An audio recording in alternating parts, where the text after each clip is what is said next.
Прокуратура Чингирловского района во взаимодействии с отделом полиции района с 14 по 19 июля проведено оперативно-профилактическое мероприятие «Дети в ночном городе», направленное на выявление детей и подростков, воспитывающих в неблагополучных семьях, защита их прав, также профилактика правонарушений и семейного насилия среди них.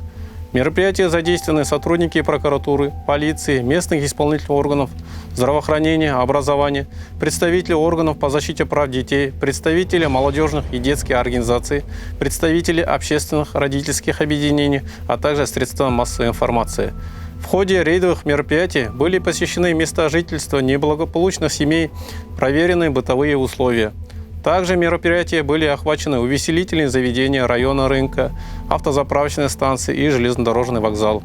В ходе рейдовых мероприятий прокуратуры района были проведены разъяснительные работы с родителями и законными представителями.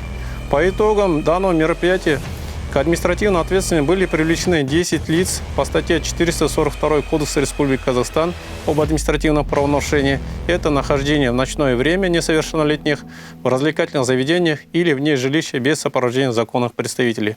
Прокурор Чингирловского района Урынгалиев Серик Наурзгалиевич. Шыңғырлау ауданы аумағында 14 мен 19 шілде аралығындағы түнгі қалада балалар жедел профилактикалық іс-шарасы өтуде. Соған байланысты кәмелетке толмағандармен және кәмелетке толмағандардың қатысуымен құқық бұзушылықтың алдын алу мақсатында түсіндіру жұмыстары және кешкі рейдтік іс-шаралар жүргізіліп жатыр. Қазіргі таңда 3 күн ішінде Қазақстан Республикасының әкімшілік кодексінің 442 бабының 2 тармағына сәйкес Шыңғырлау аудандық полиция бөлімдеріне 8 хаттама толтырылып, ата-аналарына ескерту салынды.